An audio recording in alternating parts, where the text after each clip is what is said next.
Hello everybody, this is Nerf Gun Reviewer 321 here, but today's video is not going to be Nerf Gun related, Busby related, or Asian related. It's not going to be related to Nerf at all, but it's going to be related to this. This is a, not really much of a video game console. It just came out Friday the 15th on November 2013. In case this review gets pretty old, I'm just giving out the exact date, but this is the GameStick. Now, you're probably wondering, what the hell is a GameStick? The GameStick is some sort of it's like not really a next-gen console. It's an off-brand console. I thought it would be a pretty cool, like, device and everything. And that's what I expected at first, and then it really sucked for a while, and then I got back to it, and I'm like, oh, this is still kind of fun. So, I'll get to that in a minute. First of all, I'm going to go over the pros, the cons, the features, everything that I'd usually do in a Nerf gun review. And sorry if this is not Nerf gun related, but I just got this a while ago. And I figured why not just do a review on it, since I have it. So the GameStick comes, well, first of all, let's go with this.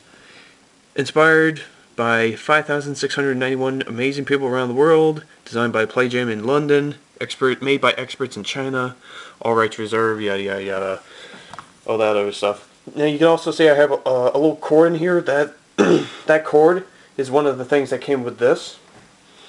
It also comes with this little envelope thing, and this envelope thing only holds the instruction manual, which I thought was pretty cheesy.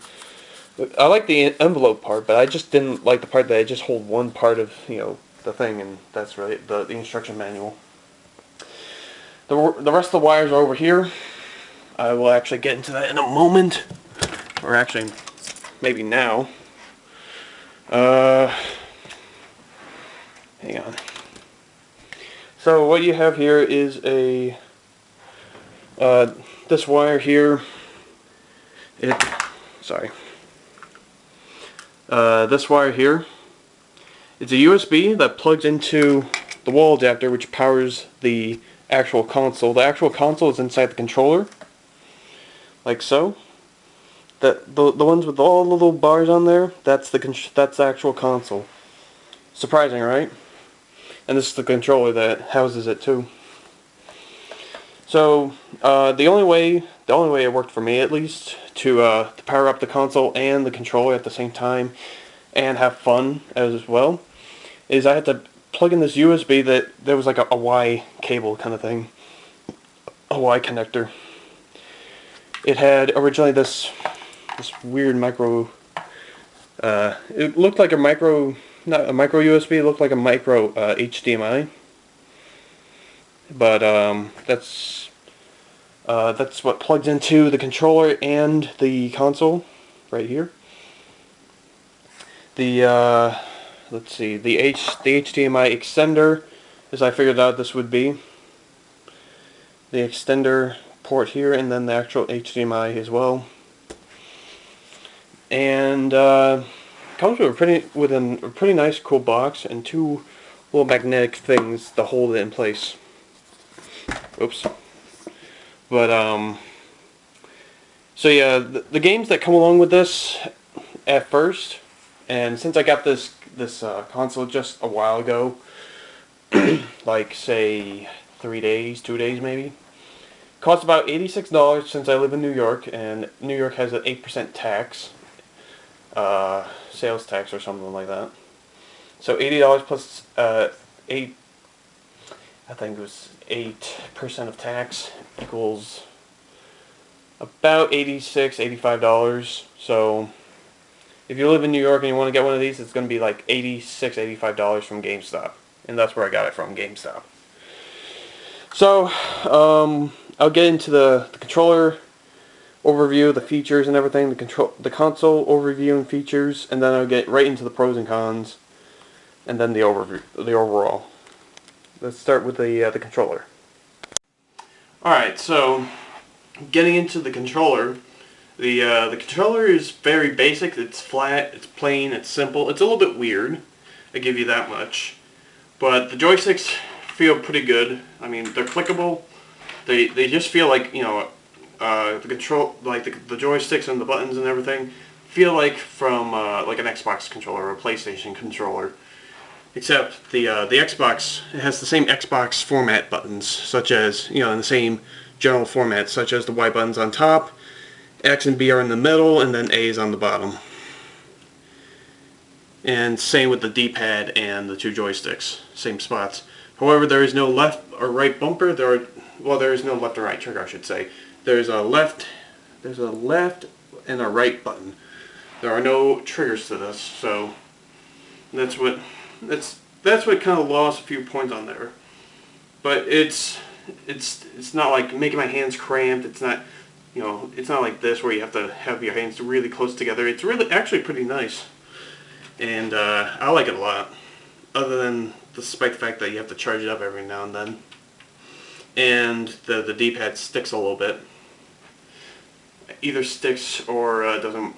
Sometimes you press it once and it does something twice, something like that. And there's the 4 other buttons I forgot to mention. There's a home button, this little greater than sign, or X is greater. This little greater sign, or the arrow pointing to the right. I think this is the right, my left, whatever. And then the back, start. So like the home and the select and the start button on the Xbox, and the power button to power up the console or the controller. I was gonna say the console, but that would be incorrect. The actual lighting on the controller that tell you which one is your controller and not the other ones. They don't go by names, which I wish they could, but that's kind of futuristic. So like, oh, Sam is signed in, he's player 1. No, that I wish that would happen, but I guess we're not that far in the future yet. But really, the controller lights. Sorry, I keep on saying console. I meant to say controller. The controller LED lights. There's 4 of them. Depending on which person you are, if you are a player 1, it's going to blink the one on the very left. If you're a player 2, it's going to blink 2 lights, then 3 lights, then 4 lights for all the different players. What I've heard is you can use iOS and Android devices to act as a controller, as a GameStick controller. I thought that you could use Xbox and PlayStation controllers. Then I realized that was for the OUA, and I didn't review that yet, or nor did I buy it. But yeah, this is a pretty cool controller. I like it a lot. I showed you the features, the overview. It also, the reason how it gets its signal via Bluetooth, it's wireless obviously. Now I just said it's Bluetooth and it's wireless, making it both really good. However, it's not really wireless unless you have to charge it up and then play it along. You know, play and charge it up. That doesn't really qualify to be wireless anymore. But nonetheless, it's still pretty cool. And the best part, which I just love the most, despite the fact that this is the console right here. It's a little HDMI plug. It's like an HDMI and a USB flash drive like had a baby, and this is what it came out with. All you have to do is just stick it in there, and voila. Now the only way it comes out is this little switch thing here. You just gotta push this up. I can push it up. Okay, eventually it'll come out. It better come out. And there you go. Comes out relatively easy, depending on how strong your fingers are and everything. But if you're not that strong, then you might need like a little, like a little tweezers or something. But that's it for the controller part. Let's see. Yeah, that's it for the controller. Now onto the console and all the wires that come along with it. Alright, so for the console part, the console is very small, and they meant to make the developers wanted to make the console very small and less wires, so that way people didn't have to,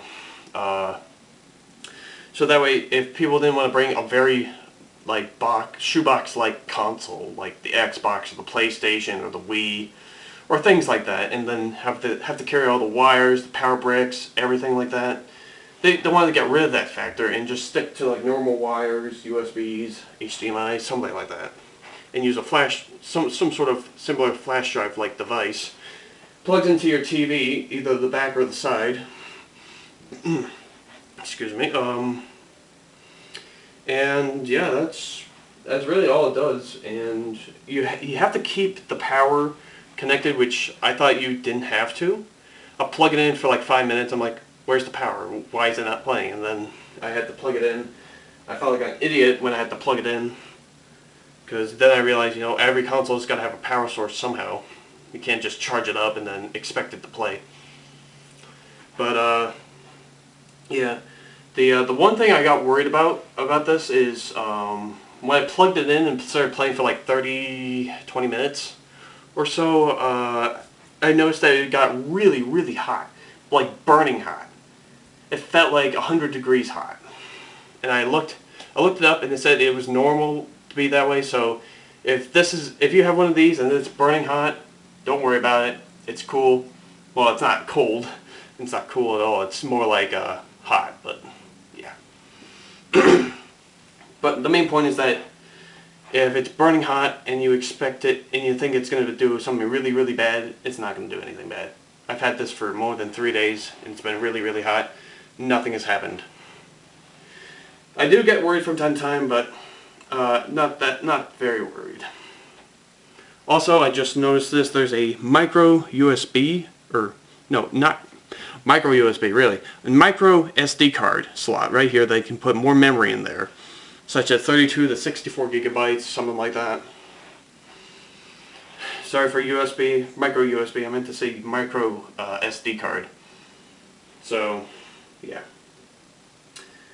And I like the stenciling they did on the little card itself. It says GameStick and everything. And yeah, that's really it. I'll show you what the games look like, how they are played and everything. Sad to say this is going to be on a tripod and camera. I do not have a Dazzle with me. I wish I did, but I don't. And as soon as I go over the games, I'm going to go through the pros and cons through my opinions. You know, pros, opinions, cons, opinions, and then the overall. And what I mean by that is, I'm going to go through the pros in my opinion, and then the cons, my opinion, and then so forth. So, without further ado, let's get the game set up and started. Okay, I don't know how long this will take to set up. I haven't really timed it yet, but let's see if it does start. And if it doesn't, I will just skip ahead if I can. Oh, there we go. Something about the control I just noticed is that that you'll have some sort of blinking light on your controller, and that's normal because it's not because the battery's gonna die. It's more likely because the controller's trying to connect to the GameStick.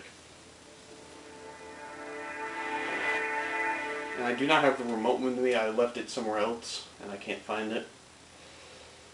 So I'm going to show you all the games that I have, at least. And hopefully the camera quality is pretty good, or not, or something like that. Let me get up. I want to get a better view on the camera. Alright, so the kind of games they have they have a variety of games. Some of the favorite ones I want to try and get is the other brothers, the Expendables Rearmed, Fist of Awesome. Let's see, there are a few others. I have 3 other games. 2 of them are pretty good and 1 of them is pretty horrible, in my opinion. Some popular games I'm going to go get is Vector, which is, I think, all about parkour, which I'm going to be interested in, of course. And then you have all the games that they have. They have Shadowgun, which is like a third-person Gears of War game. Sort of. but without the aim, without aiming, the aim down sights kind of thing. And despite the fact that there's no gore and everything. There were a few other games. There was I think Dead Trigger was going to be on this console, and I'm hoping that it will, so that way I'll be able to play it like an actual zombie game that I'll actually like. Raiden Legacy was actually one of the other games I wanted to go get. There is and I think Gunslugs and Riptide were the other two I wanted to go get. But as you can probably see, there's a little thing at the bottom. My price, or the price they asked for, is US dollars $3.99 for Fist of Awesome. In case you're wondering what Fist of Awesome is, it's I think a platformer or some sort of action game where you basically punch animals and expect them to drop something. I guess it's like an 8-bit version of something, but it looks pretty cool. It's $3.99, and you would think that most games that are brand new and come out are like $50, $60. These games are made by individual users, maybe developers, maybe like independent, or yeah, you probably get the point. Independent developers and such. And some of them are really good, some of them are really bad.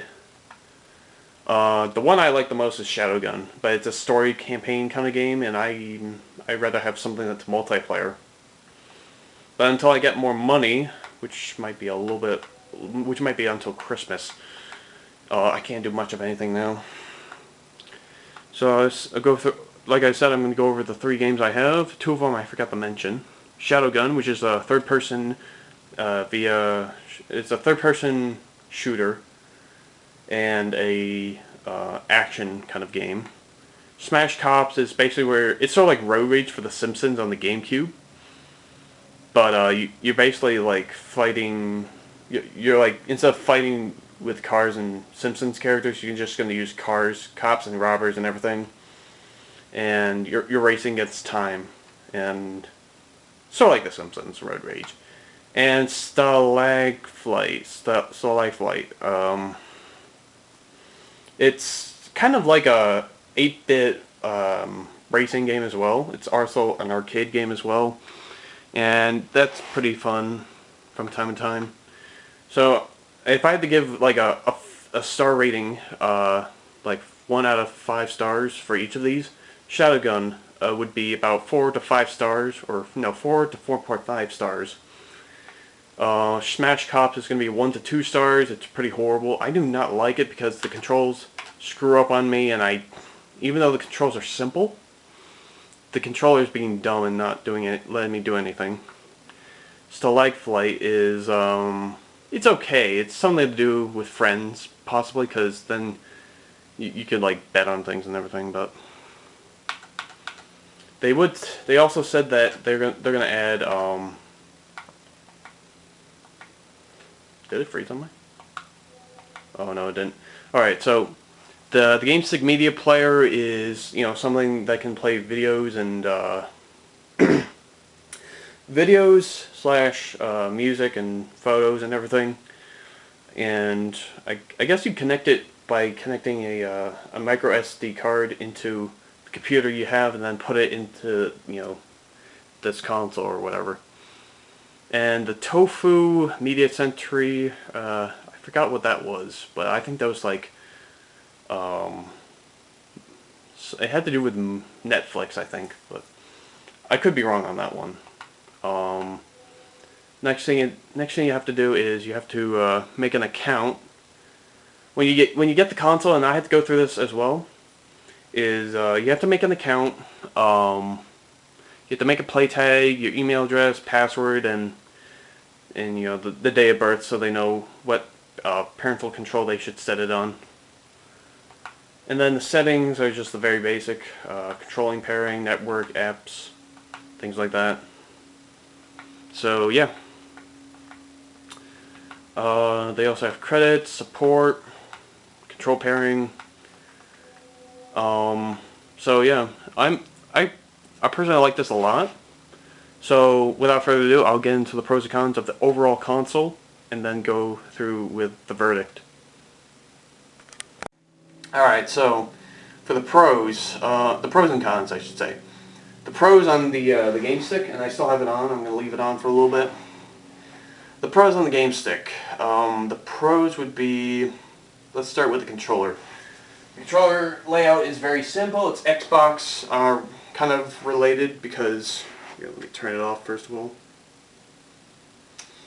Alright, so I turned off the controller so I don't press any buttons and screw something up.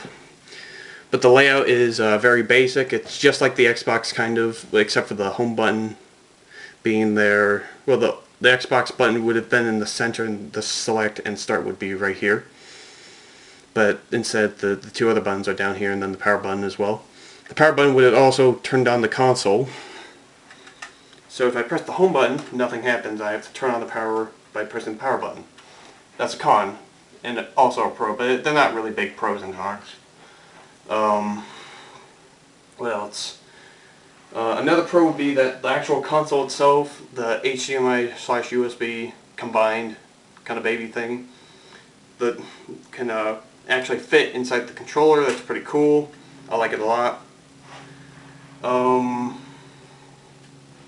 What else? The joysticks, I forgot to mention, are clickable, or maybe I did mention that, but they're clickable. And I always thought that was pretty cool, but I guess they don't have a function in this yet, because the controller itself, I guess, I don't think they haven't made a thing yet for the clickable joysticks left and right. Another pro would be that some of the games, such as Shadowgun and Saliga Flight, are both really fun games. They're both free, so if you want to go find some games, go get those first two first. Like I said, Shadowgun's really fun, and it's a third-person sort of Gears of War kind of game. Saliga Flight is a jetpack game, but you hop from asteroid to asteroid, trying to avoid the lava pit that is below you and everything. Don't try and fall into it. It's very difficult. It's also really, really fun. Let's see. Another pro would be the actual cords and everything is pretty easy, despite the fact that you can just fit everything in this small little box, compared to, say, a bag or, a backpack size for the Xbox, the controllers, the games. The games you can just download right from the internet, put it right in the console itself, because the console comes with 8 gigabytes or 4 gigabytes of space, plus the update. The update I will get to in a minute. That's a con. What else? The controller, I already said that. Here's a major pro. If you have one of those TVs that are on a wall or on a stand near a wall or something like that, and you can't directly put the HDMI console into the TV, the extender for that, which is actually here, not inside the box, this thing, comes in handy, because then you can plug this into the TV and then plug it the controller in here, and thus you have a little bit more space between the TV and the console itself. What else? Let's see. Game-wise, the games are, depending on which game you get, also depends on the reviews on them, but I also look at the style of what they're trying to advertise. For example, the other brothers are it sort of looks like two plumbers, sort of like Mario and Luigi, but they kind of look like Mafia type style kind of game, because they have guns, it's pixelated, and it just looks really cool. I personally go with it. I'd probably get it, and I'd probably be pretty impressed by it. But game-wise, for the pros, for the good part of this console, the games, I personally think the games would be pretty good since they're going to add dead trigger at some point. If they don't, then I'm going to be really upset. I might change the stars on this eventually, but they do add dead trigger, which is some sort of zombie game that's on Android and iPad and iPod and iPhone. I might actually get it for here because I thought it looked really cool, in spite of the fact that it's a zombie game. I like that a lot. I like zombie games. Let's see what else. And another thing, the console price that that comes with the controller, the console, the wires, the instruction manual, everything that came inside of this box right here, was $80. Don't believe me? Go on to GameStop, Amazon, whatever, or mostly it's actually Amazon and GameStop right now, because that's the only two spots you can find them. Canada, Amazon as well. And there are two other websites, and I already forgot them. But Amazon, the Canadian version of Amazon, and the GameStop, all three of them have the GameStick for $80. And depending on where you are and if you're going to get it in stores, it's going to be taxed in shipping or no shipping or whatever. But like I said, it's really cool. It's really fun. Now on to the cons, the bad part of the video. Probably the most important one, because you can't really have a perfect console without having some bad things about it. The bad thing about all this is that the multiplayer varies in some games. Some games you'll have single player, some games you'll have 2-player, 3-player, 4-player, and such. And I don't like that a lot. Despite the fact that they only have very limited games that have full multiplayer. I like playing with friends because that means it's more fun and less time of me being alone playing a video game. Sucks. But I wish they had at least online multiplayer. That would make it a little bit more interesting to me and maybe a few other people. Another thing is that during the beginning of setting this thing up, I couldn't get through the frickin' setup. I got pissed at it. I almost chucked it out of a window because of it. Mostly because the console specifically needs a Wi-Fi signal that's really close to the router. It's like high priority because in my experience, I guess from my experience, I tried testing it 2 floors down for where I am, and did not work at all. I got 2 bars, and my signal here is really good. It's like 4 bars and then a little bit more, which is pretty much impossible. But what I'm trying to say is my signal, my cell phone reception, no, router signal and like internet signal is really, really great. It's excellent actually. And my computer's connected with no problem. There are no lag or anything. There's no bars going down or up. But when I try to connect it, the only place I can connect it successfully and with no problems is here, which sucks. Another pro I forgot to mention, and I just realized now, is a pro and a con. The con is you can't really download. It's kind of obvious actually. If you want to download games, you have to download it with Wi-Fi. Pretty obvious. But the pro about that is you don't need Wi-Fi to play the games, which most cases Xbox requires you to buy membership in order to play some games such as Call of Duty multiplayer or something like that, or at least they used to. And then another bad thing is that you can't really have friends at this point, since the console just came out a few days ago. I can understand that, but the friends, I don't know how they're going to do it with friend systems. Like, are they going to add like gamer tags? Other people can like connect with their other people with GameSticks and online compatibility, something like that. But of course, this console is a small brand console, like a small developer console. It's not competing with the Xbox, the PlayStation, the Wii U. It's not competing with any of those. It's competing with the OUA and any portable gaming console whatsoever. So, I think I may have missed a few cons, but I'm going to wrap it up for today. Today, I guess the overall average on this video would probably, for all the things I just listed, the game selection is pretty good, minus the fact that multiplayers, most games don't have multiplayer, which sucks. I like the fact that you can put your console right into the controller, just via sticking it into the slot. And despite the fact that the console comes into a small box, not a huge one. So overall, I give this console, minus all the troubles that I went through and minus all the problems I've had, if I didn't have any of those problems, it would be like a 9.5 out of 10.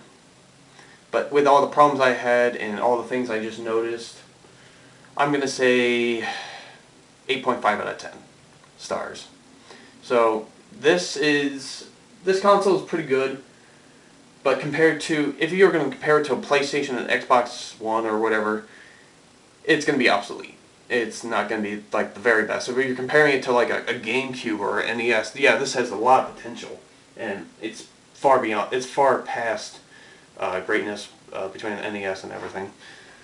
But I wish that it would have emulators as well, for like, what's it called, N64 or something like that. I wish every game console had that, because N64 is like my favorite retro gaming console. I've played it since I was a kid. I still like it now. Of course that's Nintendo, but who knows. So I hope you guys enjoyed the video. Hope you guys enjoyed the review. There we go. Hope you guys enjoyed the review. Hope you guys enjoyed the video. Hope I did a good job explaining all the goods, the bads, the features, things like that. School's coming up tomorrow. I should probably get to sleep. Hope you guys enjoyed the video, like I said before. Hope you guys understand the video. And sorry if this is something different and it's not a review on a Nerf gun, or an Arizona gun, or a Busby gun, or Airsoft, or whatever. I just figured I'd do this now than later, and just for something different. So, see you guys later.